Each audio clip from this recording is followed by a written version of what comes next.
Hello dear student, welcome to Gurukul classes. मैं धर्मेंद्र गोस्वामी। जैसा पता है कि हम यहाँ पे डिस्कस कर रहे हैं अनसॉल्व पेपर को। जी हाँ, 2019 से लेकर 2022 के बीच में पूछे गए जितने भी क्वेश्चन हैं, यहाँ हम टॉपिक वाइज एक एक क्वेश्चन को डिस्कस कर रहे हैं। और आज का जो हमारा क्वेश्चन नंबर टॉपिक है वो है एक्टिव और पेसिव वाइज। तो हम यहाँ देखेंगे कि 2019 से लेकर 2022 के बीच में एक्टिव पेसिव के कौन कौन से क्वेश्चन पूछे गए हैं। अगर जो पूछे गए तो उसका आंसर क्या होगा, अगर उसी से रिलेटेड कोई दूसरा क्वेश्चन बन रहा है तो उसको भी वहाँ पे हम डिस्कस करते हुए चलेंगे। ठीक, तो चलिए यहाँ टाइम वेस्ट न करते हुए एक एक क्वेश्चन को डिस्कस करना शुरू करते हैं। देखिए, आज का हमारा पहला क्वेश्चन कह रहा है कि Rahul does not eat mango. अब अगर ध्यान से आप देखें तो डू नॉट डज नॉट का जो यूज होता है प्रेजेंट डिफिनिट में यूज होता है। और प्रेजेंट डिफिनिट में आपको पता होना चाहिए कि प्रेजेंट डिफिनिट में हेल्पिंग वर्ब हम क्या यूज करते हैं, इज, एम और आर। इज और एम और आर इन सभी के साथ क्या लगाते हैं, हम वर्ब की थर्ड फॉर्म का प्रयोग करते हैं प्रेजेंट इंडेफिनिट में। तो अब देखिए, सब्जेक्ट हमारा कौन है, राहुल है। ऑब्जेक्ट कौन है, मैंगो है। तो मैंगो को आगे ले आएंगे तो हो जाएगा मैंगो सिंगुलर है तो सिंगुलर के अकॉर्डिंग क्या लगाएंगे, इज एम आर में हम इज का प्रयोग करेंगे तो यहाँ इज हो जाएगा। क्वेश्चन में नॉट आए तो हम भी नॉट लगा देंगे। और पेशिव वाइज में सिर्फ वर्ब की थर्ड फॉर्म यूज होती है तो ईट का हो जाएगा यहाँ पे इटेन। और राहुल को लास्ट में लगाएंगे तो यहाँ हो जाएगा बाई राहुल। तो हमारा सेंटेंस राइट हो जाएगा। फिर देखिए आ जाएंगे second number question. Second number देखिए कि who is writing a letter. अब देखिए हु से रिलेटेड आपको क्वेश्चन क्लास में अगर क्लास में आपने ऑफलाइन अगर क्लास आपने ली होगी तो उसमें आपको बताया गया था कि देखिए हु की तीन कंडीशन होती है। पहले इस तीन कंडीशन को देख लेते हैं। आपको बताया था कि आप ये देखिए कि हु के बाद डायरेक्ट अगर मेन वर्ब आई है तो जान लीजिए उसके बाद ऑब्जेक्ट मिलेगा। अगर हु के बाद डायरेक्ट मेन वर्ब आएगी तो सेंटेंस हमारा दो स्टेप में सॉल्व होगा। और अगर हु के बाद हेल्पिंग वर्ब आ गई और हेल्पिंग वर्ब के बाद तुरंत फिर मेन वर्ब, मतलब हेल्पिंग और मेन वर्ब के बीच में कोई चीज नहीं आना चाहिए। अगर हेल्पिंग वर्ब के तुरंत मेन वर्ब आ गया तब भी हमारा सेंटेंस क्या होगा, दो स्टेप में सॉल्व होगा। लेकिन अगर हेल्पिंग वर्ब और मेन वर्ब के बीच में कोई बीच में नाउन या प्रोनाउन आ जाएगा तो जो नाउन प्रोनाउन आता है ये बीच में क्या होगा, ये सब्जेक्ट कहलाएगा। तो ये हमारा सेंटेंस क्या होगा आपका वन स्टेप में। ठीक, इन दोनों में हु जो है सब्जेक्ट के रूप में आया है। दूसरे सेंटेंस में जो हु है ये भी क्या है, सब्जेक्ट के रूप में आया है। लेकिन तीसरा जो हमारा स्ट्रक्चर है इसमें सब्जेक्ट जो हेल्पिंग वर्ब मेन वर्ब के बीच में जो चीज आ जाती है वो कहलाती है, ये यहाँ पे हो गया सब्जेक्ट। और जब यहाँ पे सब्जेक्ट कोई और हो जाता है हेल्पिंग और ऐसे समझिए हेल्पिंग और मेन वर्ब के बीच में कोई चीज आ जाती है ना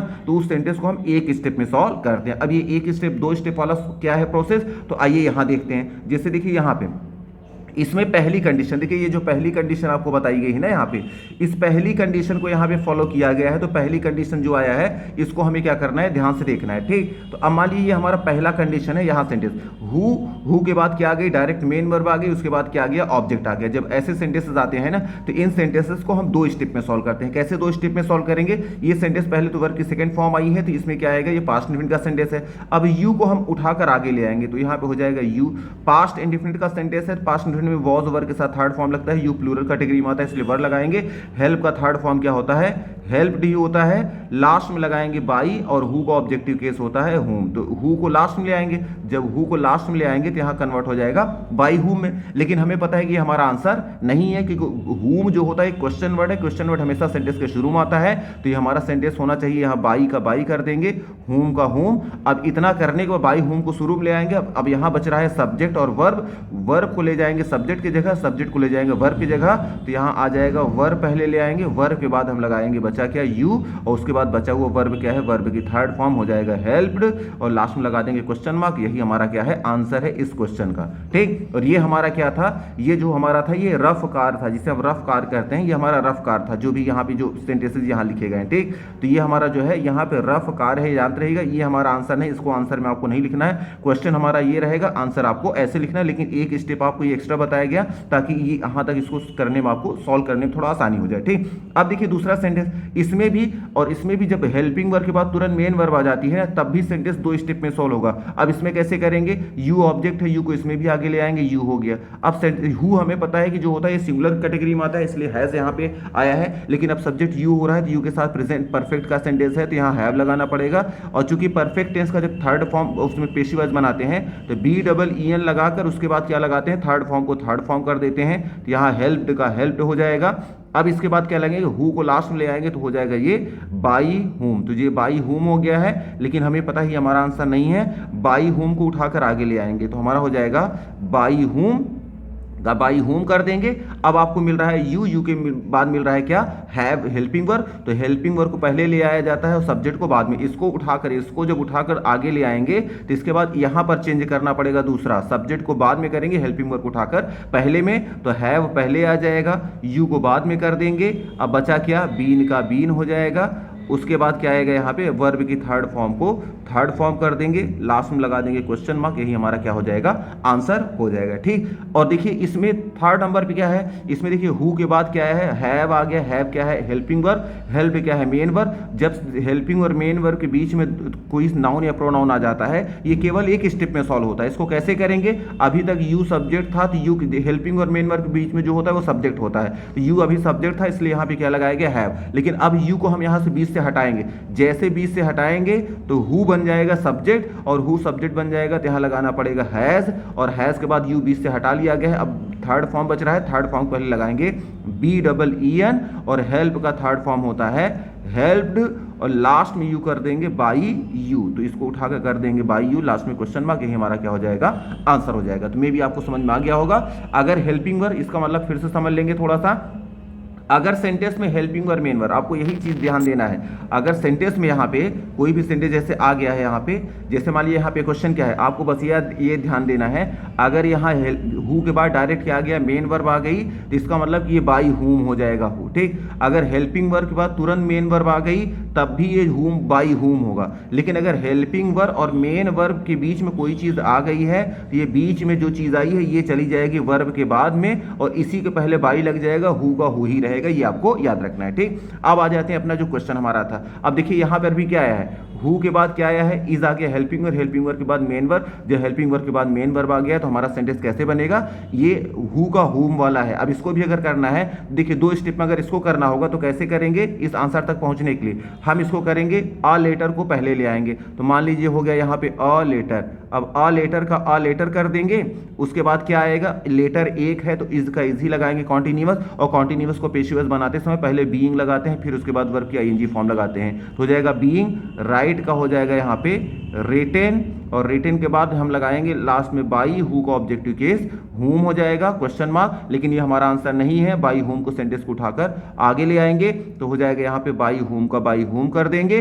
अब अ लेटर और इज, अ लेटर है सब्जेक्ट और इज है हमारी वर्ब, तो हमें पता है कि वर्ब को पहले ले जाना है लेटर को बाद में, तो वर्ब को पहले लिख देंगे इज, अब बचा क्या आ का आ, लेटर का लेटर कर देंगे।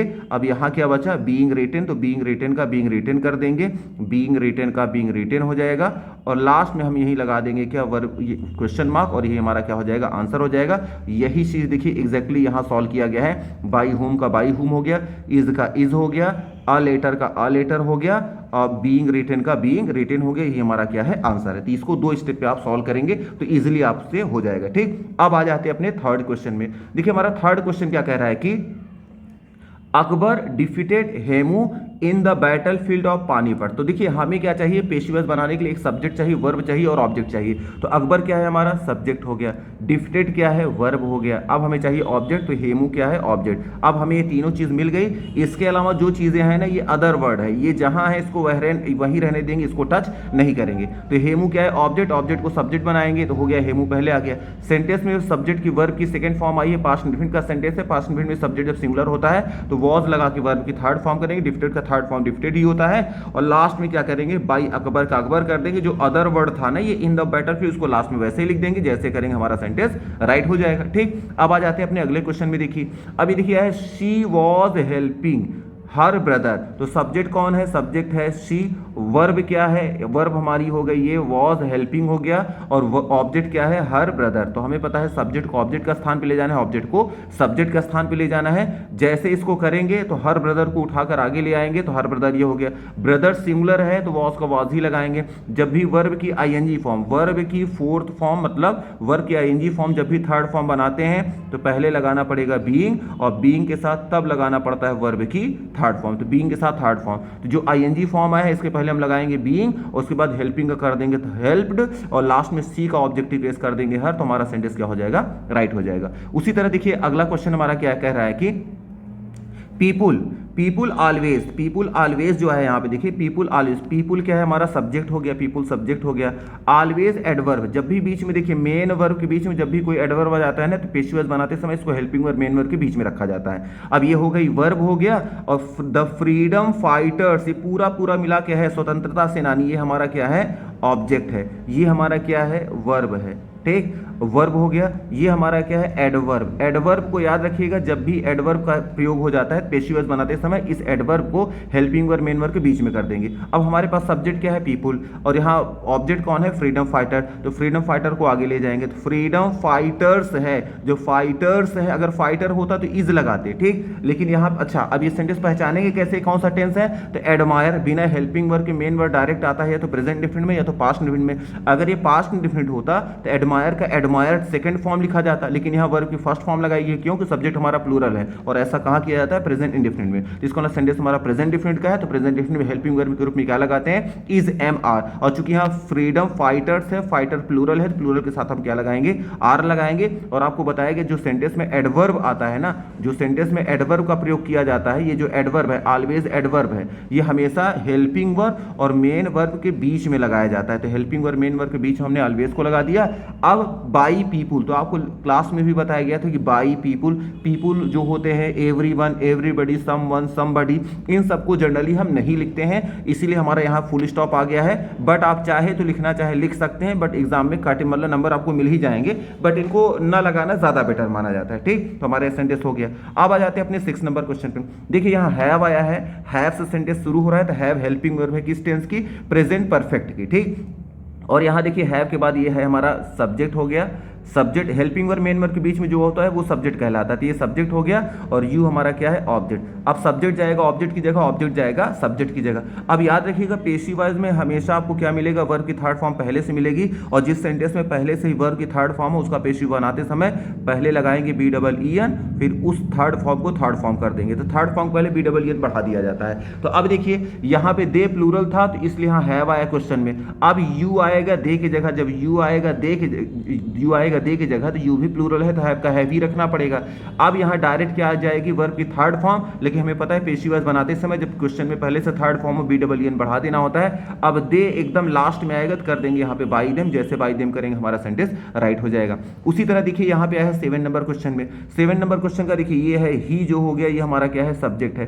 रोड वर्ब की सेकेंड फॉर्म है, वर्ब की सेकेंड फॉर्म है, पास्ट इंडेफिनिट हो गया। और ऑब्जेक्ट क्या है एन एप्लीकेशन, ये हमारा क्या है ऑब्जेक्ट। और इसके बाद टू हिज क्लास टीचर, ये सब अदर वर्ड है, ये जहां है जैसे उसको वहीं रहने देंगे, इसको टच नहीं करेंगे, ठीक। अब इसमें देखिए सब्जेक्ट कौन है ही, ऑब्जेक्ट कौन है एप्लीकेशन, एप्लीकेशन को आगे ले आएंगे।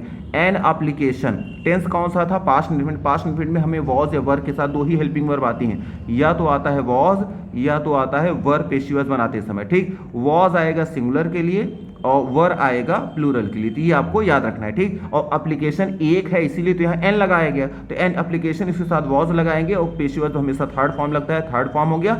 अब ही को लास्ट में ले आएंगे तो बाई हिम हो जाएगा, और बाकी टू हिज क्लास जो अदर वर्ड जो था उसको वैसे ही लिख देंगे तो हमारा सेंटेंस क्या हो जाएगा राइट हो जाएगा। इसी तरह आ जाएंगे 8 नंबर क्वेश्चन में। अब 8 नंबर क्वेश्चन को अगर ध्यान से आप देखें तो इसमें क्या है सब्जेक्ट क्या है वी है, ठीक। अब सब्जेक्ट कौन है इसमें, सब्जेक्ट हो गया हमारा वी हो गया। वर्ब क्या है शुड के साथ वर्ब की फर्स्ट फॉर्म, तो ये क्या है हमारा ये हो गया वर्ब, ठीक, ये हो गया वर्ब। और उसके साथ द फ्रीडम फाइटर्स, तो फ्रीडम फाइटर्स भी, ये भी फ्रीडम फाइटर एक बार आ चुका है, ये हमारा क्या है ऑब्जेक्ट है। अब अगर ये देखें तो सेंटेंस हमारा यूज क्या किया गया है शुड। तो देखिए जितने मॉडल ऑक्सिलरी वर्ब हैं, मॉडल ऑक्सिलरी वर्ब के बाद आपको ये देखना है कि मॉडल ऑक्सिलरी वर्ब में आपको डायरेक्ट आएंगे वर्ब की फर्स्ट फॉर्म, अगर क्वेश्चन में आएगा तो उसको बी लगाकर आपको कर देना होता है थर्ड फॉर्म, ठीक। और अगर क्वेश्चन में पहले से ही क्या दिया हो थर्ड फॉर्म हो तो आपको बी के बजाय बी डबल ई एन लगाकर थर्ड फॉर्म को थर्ड फॉर्म कर देना होता है। तो दो कंडीशन बन रही, आप ये देखिए मॉडल ऑक्सिलरी वर्ब के बाद वर्ब की फर्स्ट फॉर्म आई है कि थर्ड फॉर्म, तो शुड के साथ देखिए एडमायर, एडमायर का थर्ड फॉर्म एडमायर्ड होता, तो ये वर्ब की फर्स्ट फॉर्म है, वर्ब की फर्स्ट फॉर्म है, इसका मतलब कि एडमायर के पहले बी लगा के इसको थर्ड फॉर्म कर देंगे। अब क्या है ऑब्जेक्ट को पहले उठा के ले आएंगे, तो फ्रीडम फाइटर्स हो गया, ये हमारा क्या हो गया पूरा का पूरा यहाँ पे सब्जेक्ट की जगह हो गया।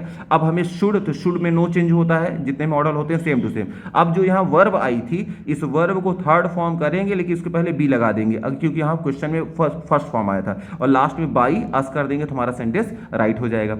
फिर देखिए आ जाएंगे हमारा 9th number question. 9th number question देखिए क्या कह रहा है, 9th नंबर क्वेश्चन को अगर ध्यान से आप देखें तो इसमें क्या है सब, यहाँ देखिए डू क्या है हेल्पिंग वर्ब, और डू एडर्स आता है प्रेजेंट इंडेफिनिट में, और प्रेजेंट इंडेफिनिट में जो पेशिव वॉइस बनाते समय हेल्पिंग वर्ब हमें क्या लगाना होता है इज एम आर के साथ वर्ब की थर्ड फॉर्म लगाना होता है इसमें पेशिव वॉइस में, ठीक। तो डू या डस कन्वर्ट होगा इज एम आर में। अभी किसमें होगा, तो यू देखिए हमारा क्या है, सब्जेक्ट है, वर्ब हो गया हमारा हेल्प, और ऑब्जेक्ट क्या है, मी, ठीक। अब हमें पता है कि मी जाएगा सब्जेक्ट की जगह, सब्जेक्ट जाएगा, ये आएगा इसकी जगह, ये आएगा इसकी जगह, तभी पेशिव वॉइस बनेगा। तो जब मी आगे आएगा तो आई कन्वर्ट हो जाएगा, आई के साथ हम क्या लगाते हैं, एम लगाते हैं, तो इसलिए हमें एम लगाना पड़ेगा। पेशिव वॉइस हमेशा थर्ड फॉर्म लगती है, तो यहाँ हेल्प का हो जाएगा थर्ड फॉर्म, और लास्ट में जब यू को करेंगे तो हो जाएगा बाय यू, तो हमारा सेंटेंस क्या हो जाएगा, राइट हो जाएगा। प्रेजेंट इंडेफिनिट का हमारा सेंटेंस है, ठीक।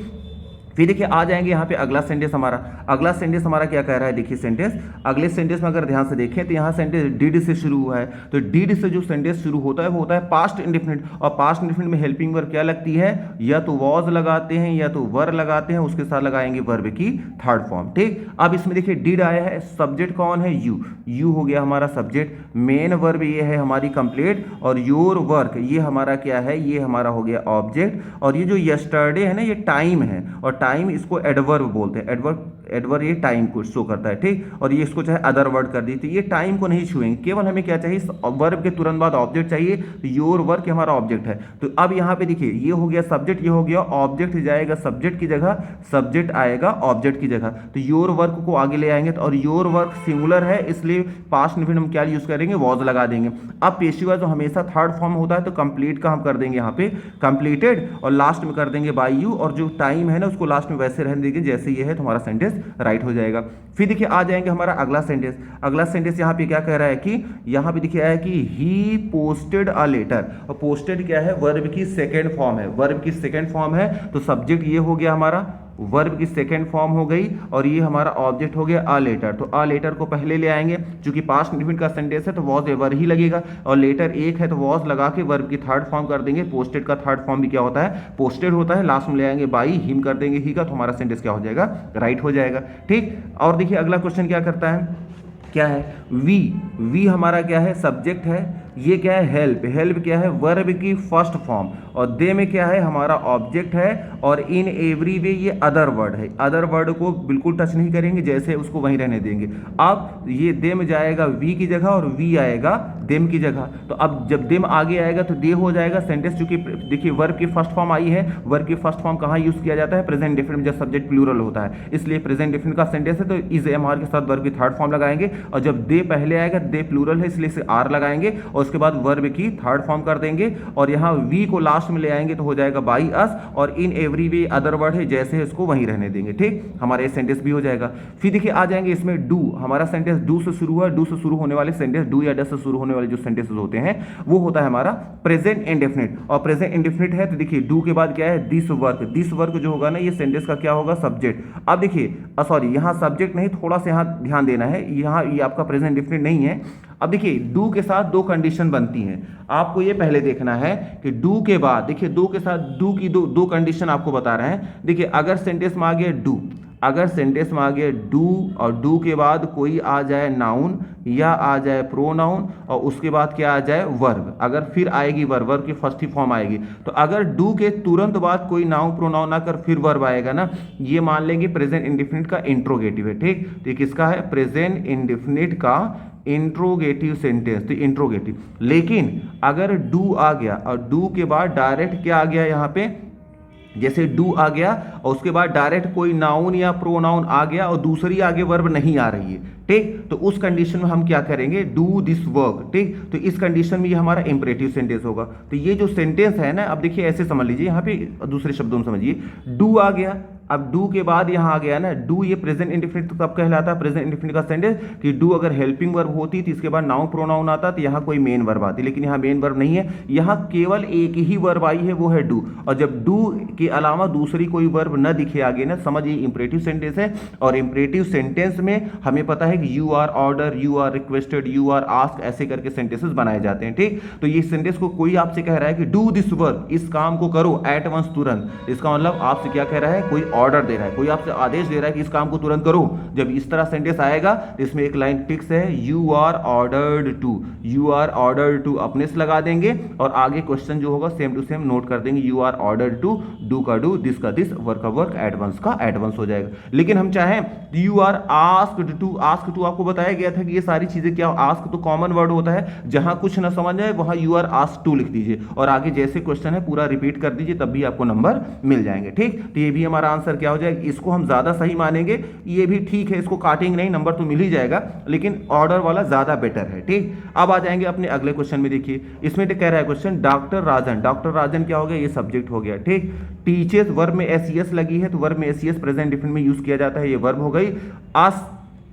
अस ऑब्जेक्ट नंबर 1 और ये है साइंस ऑब्जेक्ट नंबर 2। आपको लिखाया गया था, आपको ये भी बताई गई थी क्लास, जब भी आपने क्लास लिया होगा, अगर एक साथ दो ऑब्जेक्ट आ जाए, एक तरफ लिविंग एक नॉन लिविंग, तो हम सेंटेंस को दो तरीके से कर सकते हैं। ठीक, अब ये जो ऑब्जेक्ट होगा, चाहे पहले को आप सब्जेक्ट बनाइए या दूसरे को, वो आप पे डिपेंड करता है। अब देखिए एक बार क्या करते हैं कि ये जो अस है, अस को अगर हमें सब्जेक्ट बनाएंगे तो वी हो जाएगा, क्योंकि प्रेजेंट इंडेफिनिट का सेंटेंस, तो वी के साथ क्या लगाएंगे, आर, तो वी आर। अब आर के बाद वर्ब की थर्ड फॉर्म लगाएंगे, टॉट हो जाएगा। उसके बाद क्या बच रहा है यहाँ पे, चूंकि अस को हम उठाकर आगे ले आए हुए हैं तो यहां बच रहा है साइंस, तो साइंस को साइंस कर देंगे और लास्ट में लगा देंगे बाई डॉक्टर राजन, ये हमारा क्या हो जाएगा, आंसर हो जाएगा।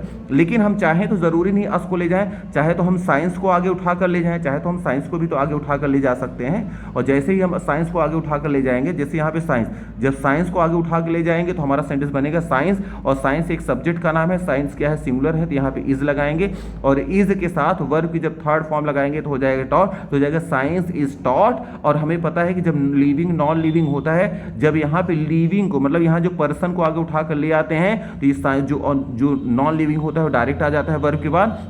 लेकिन जब नॉन लिविंग को आगे उठा कर ले आते हैं तो जो पर्सन बचता है उसके पहले टू लगा देते हैं, तो यहाँ हो जाएगा टू अस कर देंगे और बाई राजन का बाई राजन हो जाएगा, हमारा सेंटेंस राइट हो जाएगा। ठीक, अब देखिए आ जाते हैं अपने अगले क्वेश्चन में। फिर देखिए यहाँ पे आया है कि he has answered all the question, तो ही हो गया हमारा क्या, सब्जेक्ट हो गया, हैज आंसर्ड प्रेजेंट परफेक्ट की है वर्ब। ठीक, और ऑल द क्वेश्चन, ये पूरा का पूरा हमारा ऑब्जेक्ट है, ऑल द क्वेश्चंस। ठीक, तो पूरा का पूरा आगे जाएगा तो ऑल द क्वेश्चंस हो जाएगा, ऑल द क्वेश्चन प्लूरल है, अभी ही सब्जेक्ट था तो हैज आया, लेकिन अब क्वेश्चन जो है क्वेश्चन प्लूरल है तो हमें यहाँ हैव लगाना पड़ेगा, हैव। और चूंकि परफेक्ट टेंस में पहले से ही वर्ब की थर्ड फॉर्म होती है तो जिसके जहां पहले से थर्ड फॉर्म होती है पेशियस बनाते समय उसके पहले बी डबल एन ऐड कर देते हैं, बी डबल एन कर देंगे और लास्ट में लगा देंगे बाई हिम, तो हमारा सेंटेंस क्या हो जाएगा, राइट हो जाएगा, हमारा प्रेजेंट परफेक्ट का सेंटेंस था।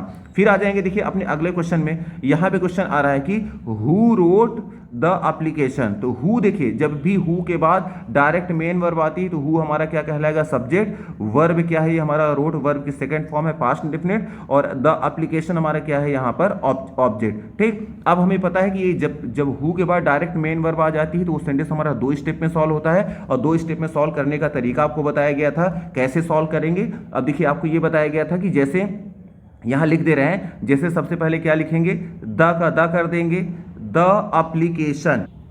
हाँ, जैसे देखिए आपको सबसे पहले क्या करेंगे इसको सॉल्व करने के लिए, सबसे पहले देखिए जैसे नॉर्मल हम यूज करते हैं, सबसे पहले क्या होता है, ये हो गया सब्जेक्ट हो गया इसका, ये ऑब्जेक्ट को पहले ले आएंगे तो हो जाएगा यहाँ पे द एप्लीकेशन, एप्लीकेशन सिंगुलर है तो वॉज कर देंगे, और पेशीबाज हमेशा थर्ड फॉर्म लगती थी, यहाँ हो जाएगा रिटेन, और हु का ऑब्जेक्टिव फॉर्म बाई हुम होता है। ठीक, लेकिन ये हमारा आंसर नहीं है, आपको बताया गया था कि बाई हुम को क्या किया जाता है, सेंटेंस को शुरू में ले आया जाते हैं, तो यहाँ पे देखिए बाई हुम हमने पहले कर दिया है। अब क्या करते हैं, हेल्पिंग वर्ब को पहले ले जाएंगे और सब्जेक्ट को बाद में करेंगे, तो देखिए वॉज पहले आ गया और यहाँ पे एप्लीकेशन बाद में आ गया, अब बचा क्या यहाँ वर्ब की थर्ड फॉर्म का थर्ड फॉर्म, ये हमारा क्या हो गया, आंसर हो गया है। ठीक, तो मे भी ये आपको समझ में आ रहा होगा कि यहाँ पे क्या कैसे सेंटेंस को सॉल्व किया गया है। ठीक, तो ये हमारा क्या हो जाएगा, सेंटेंस का आंसर हो जाएगा, ये बाई होम वाला है क्योंकि यहाँ पे ये सब्जेक्ट था, दो स्टेप में सॉल्व होगा।